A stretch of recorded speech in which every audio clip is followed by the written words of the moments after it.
Bitcoin is an online currency system which first came into use in 2009. It's open source, meaning its controlling computer code is open to public view, and it's also peer-to-peer, meaning the Bitcoin economy consists of a network of users' computers. This means that it's a highly decentralized currency. Unlike other online payment methods such as Visa or PayPal, Bitcoin allows users to transfer money without the third-party intermediary. There's no company which distributes Bitcoin or regulates them, and there's no Bitcoin office or even a Bitcoin server. Just like a bank's records, there are ledgers to keep track of transactions. In the Bitcoin system, the ledger, called the blockchain, is completely public, making the system very transparent. To prevent users falsifying details on the blockchain, anyone can help verify transactions on their own computers. In return, verifiers can win a computational race and receive payment in the form of newly created bitcoins. This is called Bitcoin mining. In an ordinary financial system, new money has to be created by a central bank, such as the Reserve Bank. But here, the Bitcoin system creates new Bitcoin through this mining process. This provides an incentive for users to verify the transactions, and therefore it helps to keep the currency decentralized. The amount of Bitcoins that could possibly be mined is capped at 21 million, and this is estimated to occur in 2140. It's not known exactly what will happen then, but many believe that those transferring Bitcoin will have to pay a small transaction fee to the miner who verified their transaction. If you don't want to mine Bitcoin, you can also buy it with traditional currency on online exchanges.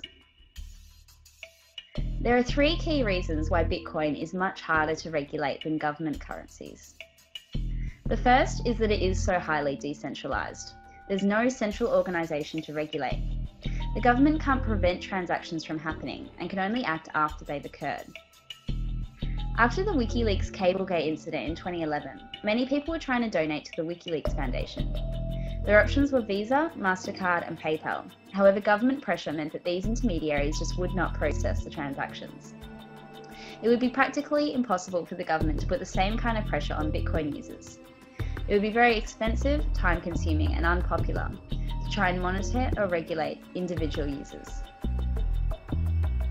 The second reason Bitcoin is so hard to regulate is because of its pseudonymity.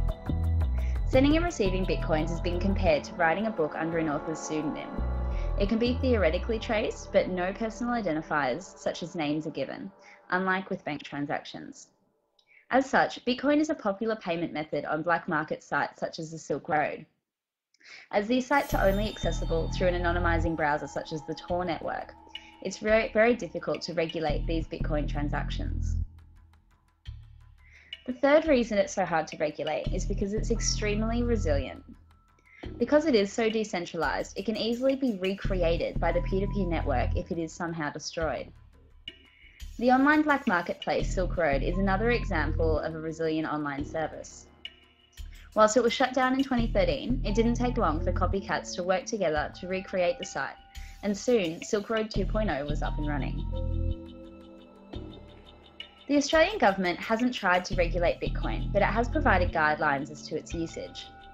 The Australian Tax Office classifies Bitcoin as property, and therefore when you purchase goods with Bitcoin, they call it a barter purchase.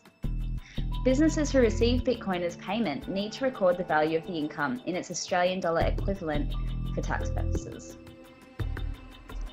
In its current state, Bitcoin has been considered analogous to the early internet. Until the 90s, the web wasn't a user-friendly service for ordinary people to enjoy. At the moment, the Bitcoin network is in a similar situation. However, third-party startups that provide easier ways to use Bitcoin are slowly fixing that. For example, Coinbase was started, and it's now the world's largest online Bitcoin exchange service. It allows users to buy and sell the currency and also acts as a Bitcoin wallet, so users can store their digital Bitcoin securely. BitPay is another third-party intermediary. It's a Bitcoin payment processing service. It develops deals with merchants to help them carry out Bitcoin transactions.